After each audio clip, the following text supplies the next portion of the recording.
Olá, sejam muito bem-vindos ao Em Sintonia, o videocast da Escola da Magistratura. Aqui discutimos temas que conectam o judiciário à sociedade. Falamos sobre questões que envolvem cidadania, comportamento e inovação. E o assunto de hoje é um tema que vem transformando o mundo, da economia à medicina, do jornalismo à educação e, é claro, o direito também. Eu estou falando da inteligência artificial generativa. Hoje o nosso convidado é Patrick Heinecke, ele que é engenheiro de computação e tem especializações e doutorado na área de tecnologia, de inovação e vem acompanhando toda essa transformação digital também no judiciário. Seja muito bem-vindo, Patrick. Muito obrigado pelo convite, é um prazer estar aqui. Estou à disposição aí para a gente conversar sobre esse tema que de fato provoca muita curiosidade, anseios, medo nas pessoas e tem muita coisa para a gente falar sobre isso, né? É isso aí.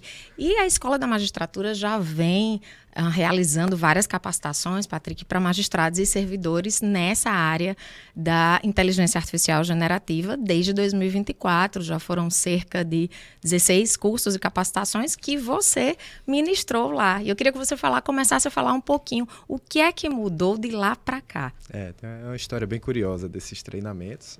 Tem outros treinamentos, né? Não foram só esses 16, porque vieram outros magistrados, inclusive, que também fazem treinamentos nessa área, então acho que é um assunto bem demandado. Esses treinamentos, na verdade, eles começaram em 2023, não em 2024. Essa sequência de treinamentos, de 16 treinamentos, e tem mais 4 ou 5 previstos ainda para esse ano, focados em IA generativa, eles de fato começaram ali no início de 2024, já era um boom, né? Todo mundo conhecendo as ferramentas.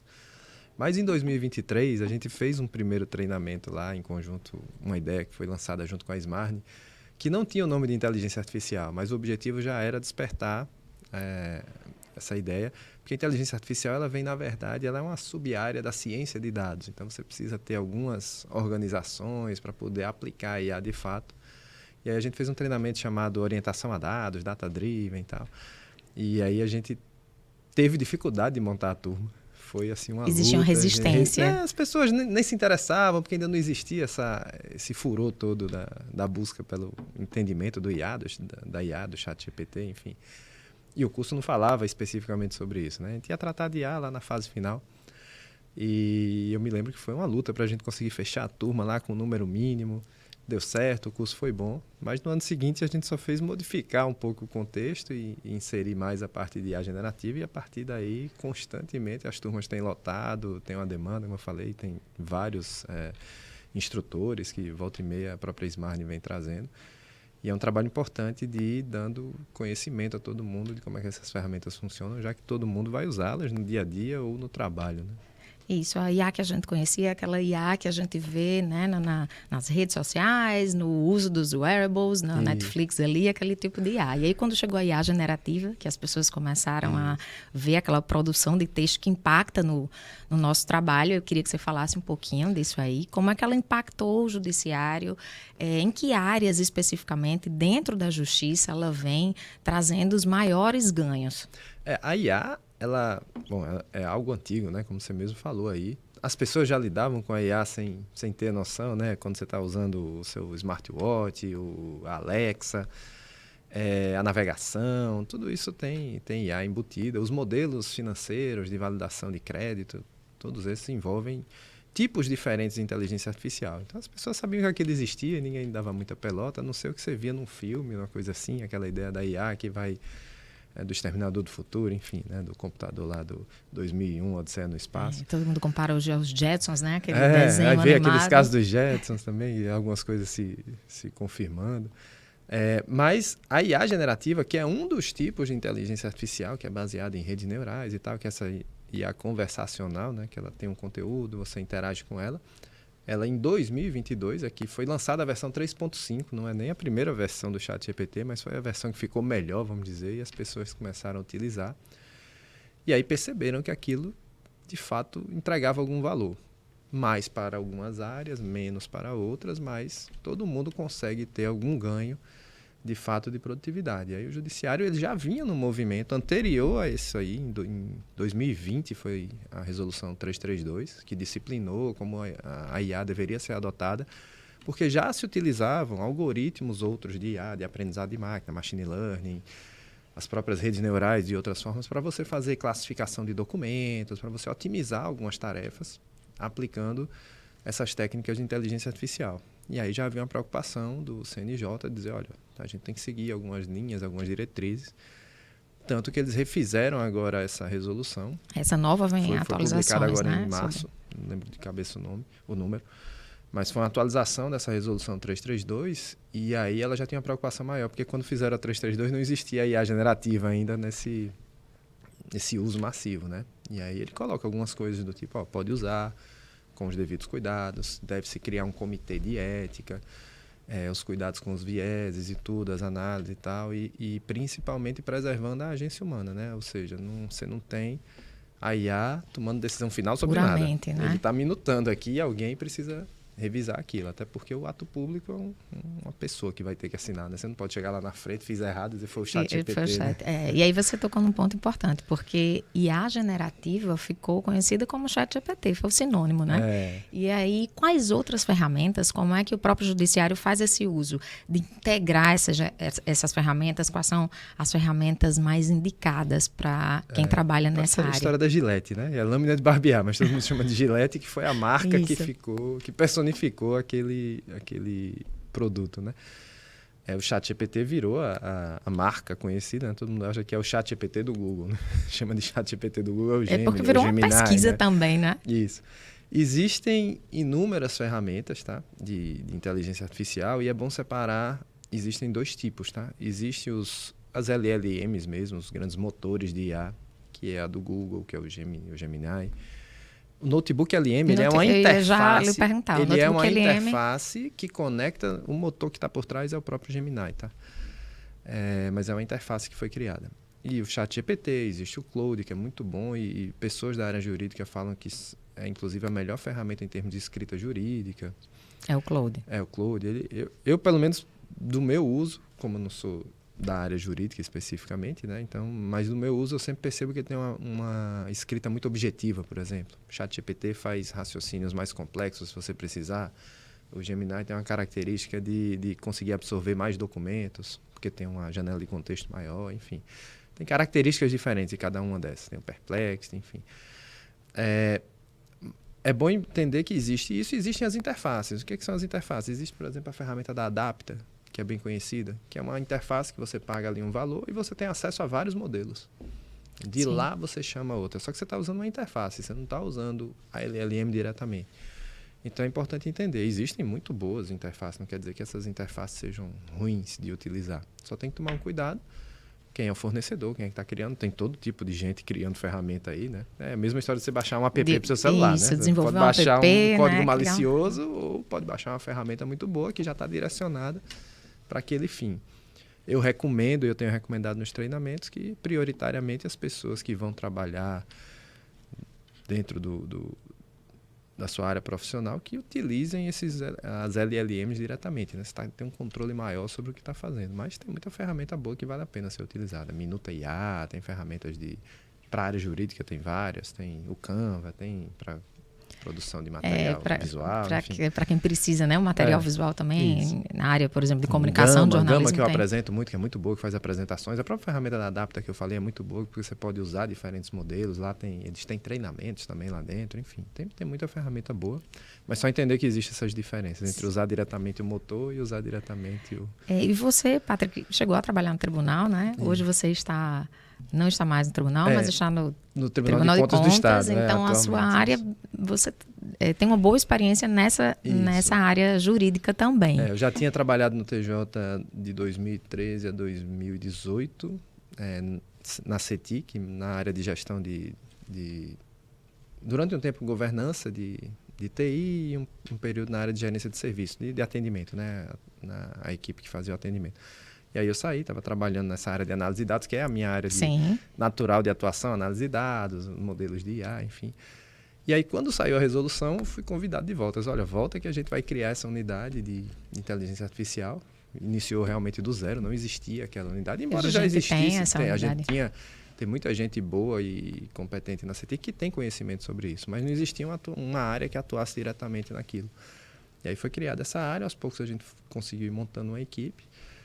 E aí eu fiquei até o final de 2024, né? E aí recebi o convite para o Tribunal de Contas, que também estava na mesma situação. Olha, a gente aqui está precisando, a gente saiu do zero, o TJ Então, já conseguiu. Todo mundo sai do zero, Vem né? pra E cá. aí você chegou a acompanhar também a implantação de uma própria IA pelo Tribunal de Justiça. Isso. Durante esse processo aí de construção dessa equipe, a gente implementou em conjunto lá com toda a equipe da CETIC algumas ferramentas. Algumas foram até premiadas no Judiciário Exponencial, Isso. como o GPS-MED, que usa técnicas de IA para extrair dados de judicializações da justiça estadual e tal, de medicamentos, para mostrar os dados, né? Que doença ou que medicamento é mais demandado, em que região, valores bloqueados, enfim. Essa área preditiva também, de fazer análise alguns dos dados. modelos preditivos. A gente fez um para violência doméstica também muito bom, o painel Marias.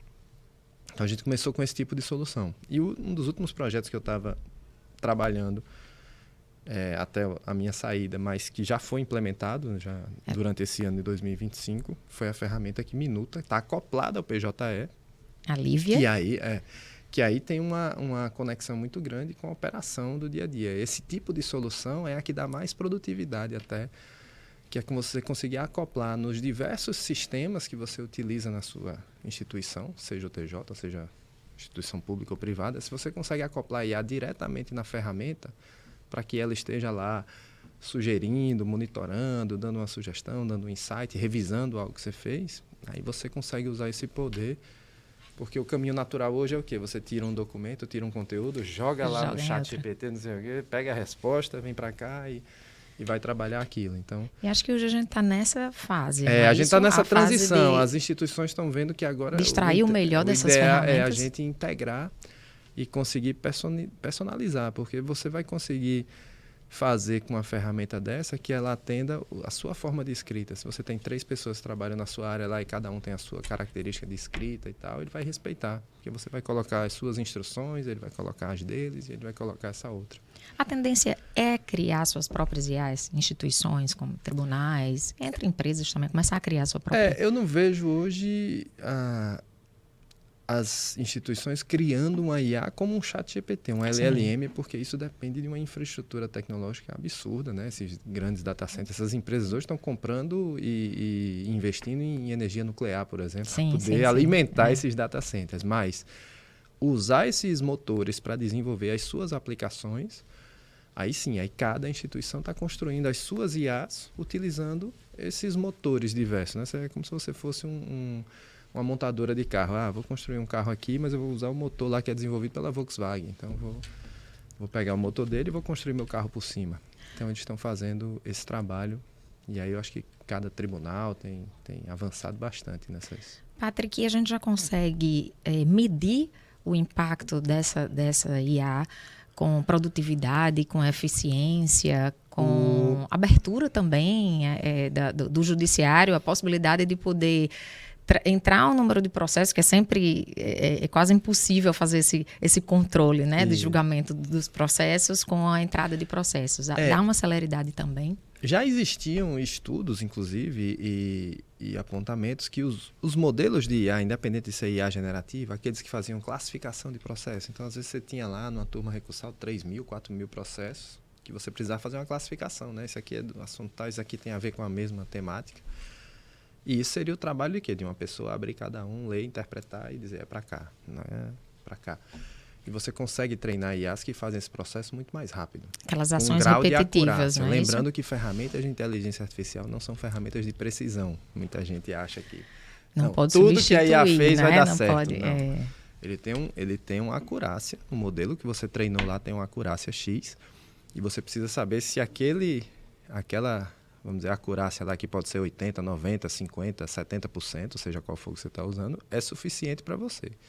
Então, você vai estar lá, ele vai pegar uma lista de 3.000 processos, vai separar, mas alguém vai ter que olhar, pelo menos fazer uma amostragem estatística e ver se, não, deixa eu ver aqui se não aconteceu nada de errado e revisar se aquele processo foi feito corretamente.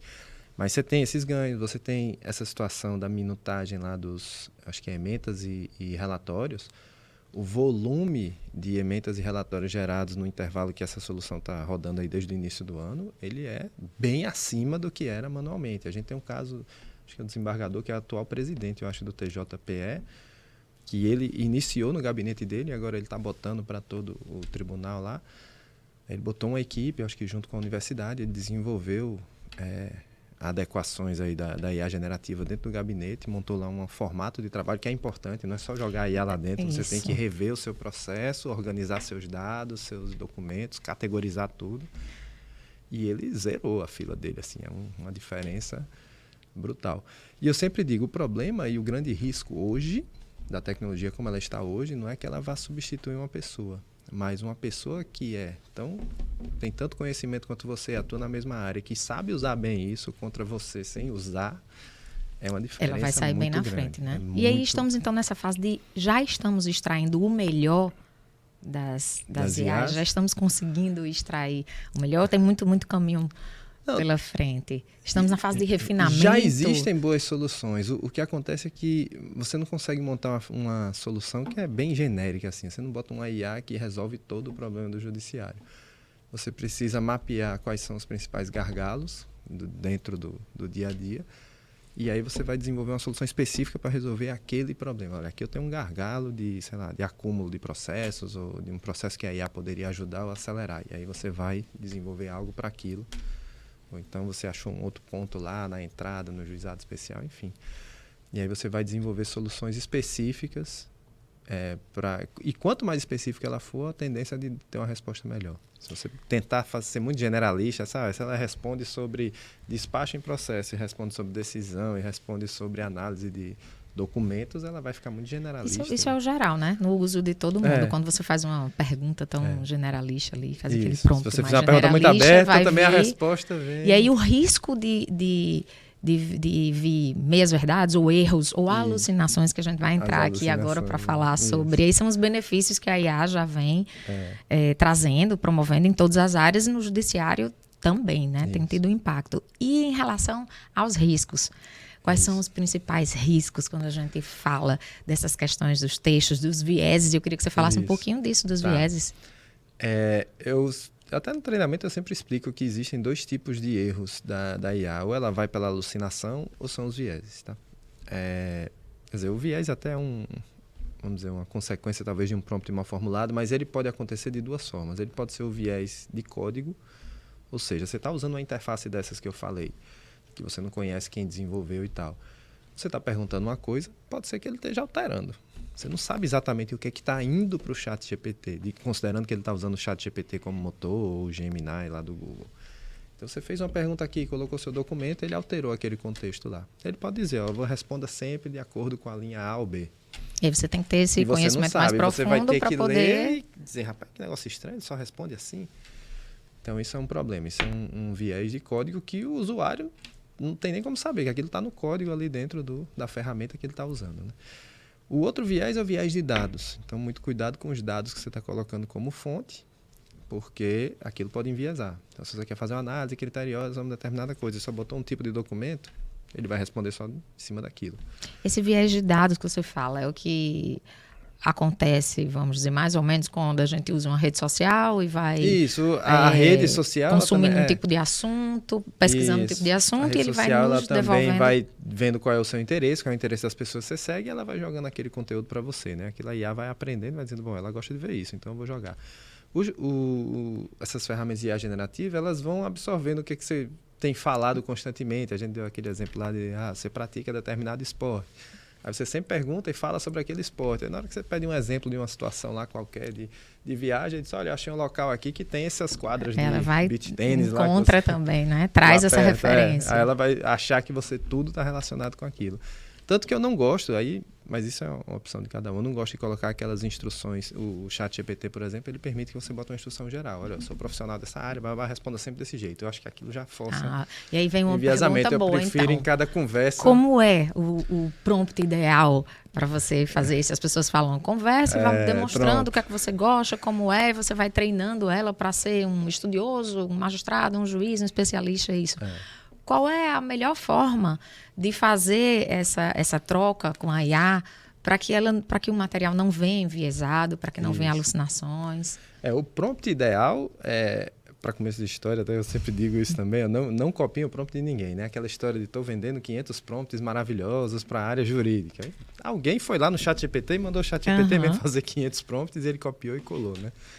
Então, eu considero que você deve aprender a construir. Tem até os cursos de engenharia de prompt que falam, olha, tem uma técnica aqui, few shot e tal, existem técnicas para você construir. Mas o principal é você saber diferenciar. Você quer fazer uma conversa continuada em que você vai colocar o material, perguntar, aprofundar. Então, você está numa conversa continuada que você precisa ir refinando até onde você quer. A cada interação, né?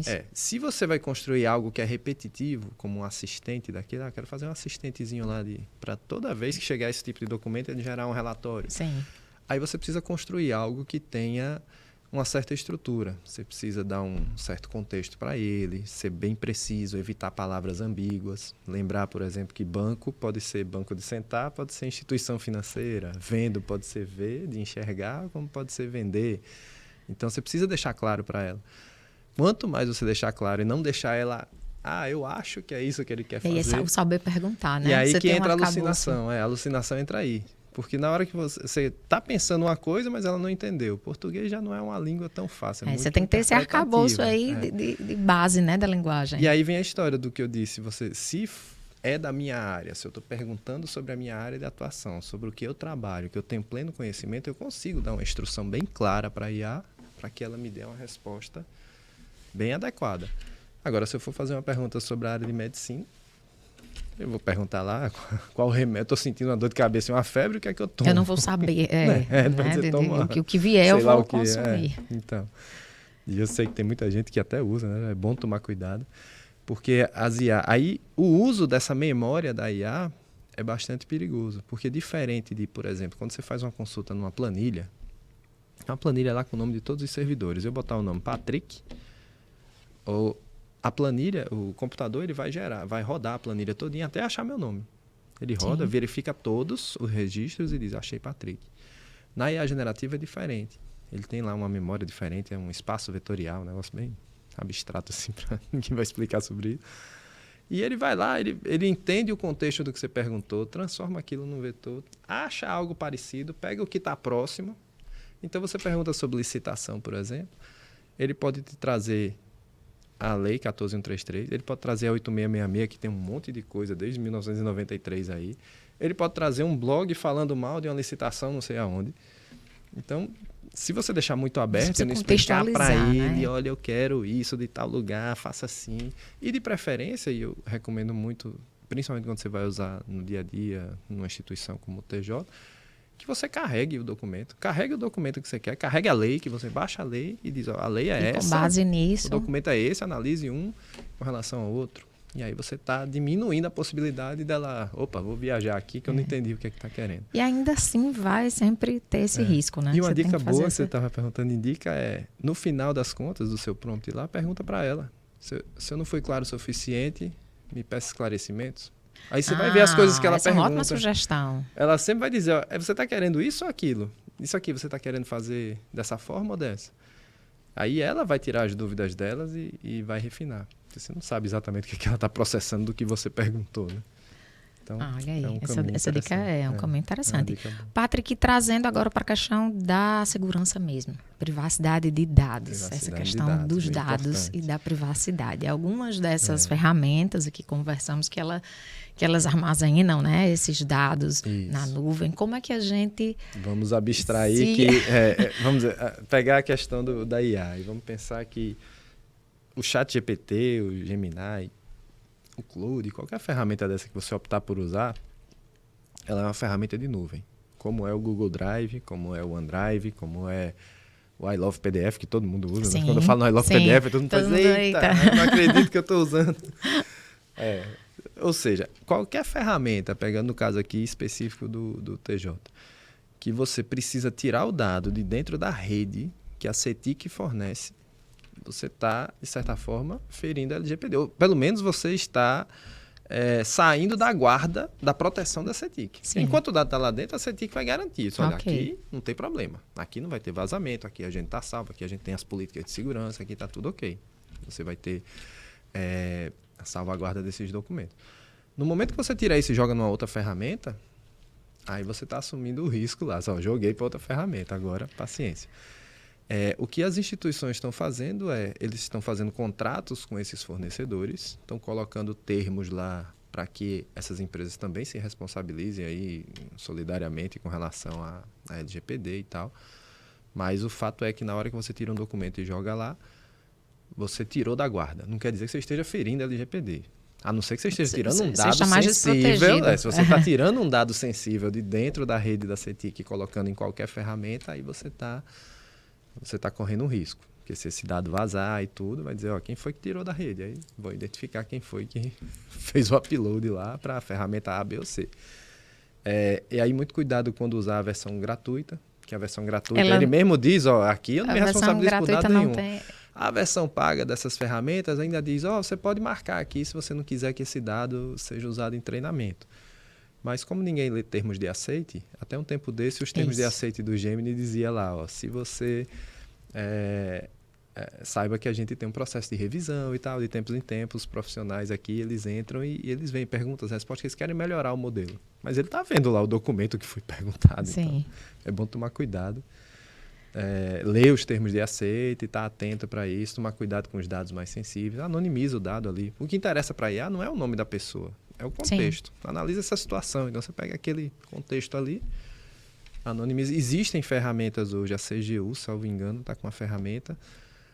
Eu até repassei aqui para o pessoal da CETIC de anonimizar dados. Para anonimizar, eles tarjam dados. Então ele identifica informações sensíveis no documento e aí ele anonimiza. E aí você pode pegar aquele documento e usar numa outra ferramenta, que aí o dado não é exposto. O maior medo e o maior problema que está no uso da IA é em relação à questão da ética no uso da IA e a questão dos dados que são armazenados. Né? A gente não tem como dizer que esses dados nunca serão armazenados, o que a gente joga na net. As pessoas têm muito medo, na verdade, de que eu bote lá, só faça aqui um exemplo de um prontuário médico. E aí vem um dado meu de uma doença minha, alguma coisa assim, né? Em geral, ela não vai pegar na íntegra um documento desse e fazer. Ela vai estar lá no contexto, ele vai pegar exemplos, ele pega um nome, pega outro, ele mistura um pouco e vai te dar uma resposta. Ele não vai trazer o documento que você carregou na íntegra de volta. Mas é fato que o seu documento foi para lá. Se houver um vazamento dentro da OpenAI, algum funcionário lá da OpenAI está puto lá com a empresa e resolveu vazar os documentos. Recebeu um dinheiro lá, vou vazar aqui 30 milhões de dados, de documentos, sei lá. E aí no meio desse está um teu. Aí esse que é o problema, porque é o mesmo problema da LGPD com qualquer outra ferramenta. Por isso que eu disse que é assim, a mesma situação de outras ferramentas, né? E aí, eu queria que você... Então, estamos chegando aqui mais ou menos ao final do nosso videocast. É um tema extremamente vasto, né? Vamos falar muito sobre outros pontos específicos, mas eu queria que você me dissesse como é que você vê o judiciário, como é que você vê o uso da IA daqui a uns 10 anos, ou um tempo até mais curto. Como é que você vê o nosso uso, a nossa relação com a inteligência artificial, porque hoje a gente vê que eu também nem trouxe, mas as questões de uso da IA até para terapia, né? Como é que você vê essa interação do humano com a IA? Existe o aumento exponencial, a velocidade com que as pessoas passaram a utilizar essas ferramentas é absurdo. Eu vi um gráfico aí recentemente de uma pesquisa que mostrava que só o ChatGPT, né, ele levou aí cerca de 2 meses para atingir 100 milhões de usuários. O Instagram levou 30, o Uber levou 70, é um negócio assim absurdo. E uma outra característica importante é que as pessoas têm utilizado e têm percebido o valor, então eles continuam usando. Porque muitas vezes a tecnologia é um hype, né, uma moda. O cara usa, legal, mas eles estão enxergando valor nisso. O judiciário especificamente, ele tem algumas características, como por exemplo, aquela questão hoje da própria guarda dos dados ser obrigatório. Existe uma série de cuidados que o judiciário, até por normas do CNJ, estabelece. E aí eu acho que ele vai, de uma forma acertada, ele vai utilizando as tecnologias que já estão num ponto um pouco mais maduro. Ele nunca vai ficar usando, assim, inventar algo. Vou pegar uma tecnologia maluca aqui e vou testar um negócio. Então ele vem implementando. Eu acho que vai haver um trabalho muito grande Como esse especificamente que foi lançado agora, que está restrito ao módulo dos gabinetes dos desembargadores, isso deve ser expandido para as outras unidades também, para os outros, para a primeira instância também, deve ir também para a área administrativa. Então, você tem como sair acoplando nas ferramentas de utilização do dia a dia lá dos servidores, seja na área fim, seja na área meio, para que você possa ter o recurso de IA acoplado a tudo isso. Você vai ter uma IA mais preditiva, que te acompanha no que você está fazendo, vai sugerindo ali meio que em tempo real, olha, você está fazendo isso, então aqui tem um caminho melhor. Então, algo que vá estar mais acoplado ao seu trabalho e meio que acompanhando você como um assistente, de fato, em todas as interações. Então, eu acho que o caminho, no caso específico do judiciário, é por aí. E, assim, as outras áreas têm um mundo aí para se explorar. Para se explorar. E aí, tem alguma dica ou mais sugestão, Patrick, que você deixa aqui para quem hoje está usando a IA de uma melhor forma, uma melhor performance, e também para a própria segurança no uso da ferramenta? A dica que eu costumo dar é que não tenham medo de testar as ferramentas, que testem diferentes ferramentas, porque elas têm comportamentos diferentes. Tá? Quando eu digo comportamento, assim, elas foram treinadas com parâmetros e dados que não são os mesmos. Então, quando você faz uma mesma pergunta para um ChatGPT, para um Claude, para um Gemini, você percebe as respostas diferentes. E até costumo dizer, olha, você às usa vezes, mais de uma, duas, três, às e vezes aí eu quero, volta para... vou fazer um trabalho aqui, um relatório, e eu coloco a mesma pergunta nas 3 ferramentas. Depois eu trago todas elas para o ChatGPT, por exemplo, e digo, consolida tudo aqui, pega o que uma disse, o que a outra não disse, e mostra numa tabela. Então, é como se você estivesse com 3 pessoas diferentes. O ChatGPT ainda é aqui... o maior uso ainda é? Ainda é o de maior uso. Ela tem, vamos dizer, o maior cérebro, assim, pelo menos o cérebro com mais parâmetros. Ela consegue fazer raciocínios talvez mais complexos. Agora, como eu falei, isso não resolve tudo. O ChatGPT, por exemplo, não consegue absorver muito documento. Então, acho que, salvo engano, são 10 documentos e o tamanho da janela de contexto lá, que é a memória da conversa dele, que cada conversa que você tem ali é muito pequena. Frente ao que é o Gemini, por exemplo, que tem capacidade de... O notebook LM, que usa o Gemini por trás, você bota 50 documentos PDF lá dentro e ele fica focado naquilo. E ele consegue trabalhar muito bem aquilo. Então, se você está numa situação em que você precisa analisar documentos maiores, um volume maior de documentos, o ChatGPT vai ser um problema. Aí você tem que optar por uma outra ferramenta. Essa aqui é uma escrita mais direta, mais objetiva. O Claude é melhor. E aí, por isso que eu falo da utilização de 2 ferramentas. Às vezes eu vou no Gemini, no Notebook LM, faço lá uma análise de vários documentos, pego aquele resumo dele lá, ou aquele apurado de informações, trago para o ChatGPT ou para o Claude para ele refinar. Então, eu estou usando uma ferramenta no início, outra para refinar. Então, são formas aí de utilização que são interessantes. Excelente, obrigada pelas importantes reflexões aqui, pela aula. Falamos fizemos um geral sobre tudo, né? Mas é um assunto que não se acaba. A gente pode entrar em muitos detalhes aí. Isso. E estamos nos encaminhando aqui para o final do nosso videocast. Tem alguma consideração final sua? Só agradecer e dizer que estou às ordens aí. Se quiserem discutir mais, tirar dúvidas. Sei que o assunto todo dia tem novidade. Eu não consigo nem acompanhar tudo que vai saindo de novidade nessas ferramentas, né? Eu costumo até ouvir alguns podcasts e ler alguns artigos que vão saindo sobre o assunto. Você tem alguma dica boa de podcast, de videocast na área para quem quer começar a se inteirar mais sobre o uso de IA, tecnologia, para deixar? No Spotify tem um que eu acho que é IA Todo Dia, que eu acho que ele é baseado numa ideia de um que eu escuto em inglês original, que é o AI Today, que são muito bons de ouvir. Diariamente eles estão trazendo alguma novidade, estão compilando lançamentos, algumas discussões. E eu gosto de ouvir um pouco de um podcast das pessoas de fora também, para entender o que é que eles estão pensando lá fora, né? E a gente nem Às entrou vezes nessa discussão aqui, que é outra discussão também bem importante. Existem, às vezes, posicionamentos diferentes, mas é importante entender o que está acontecendo lá e entender como é que o Brasil está seguindo, o que é que ele está implementando, qual é a linha. E acho que a legislação está para sair, né? Está no Congresso, a lei de regulamentação, né? Que vai ser o marco civil, vamos dizer, da IA.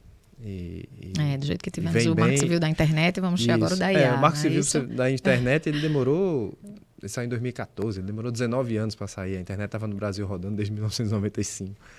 No caso dessa, não. Essa a gente vai ter uma lei que vai sair mais rápido, já baseada no modelo europeu, tá bem baseado no modelo do Parlamento Europeu. Vai ser um marco bem interessante e dar algumas diretrizes aí para garantir a agência humana, né? É isso mesmo.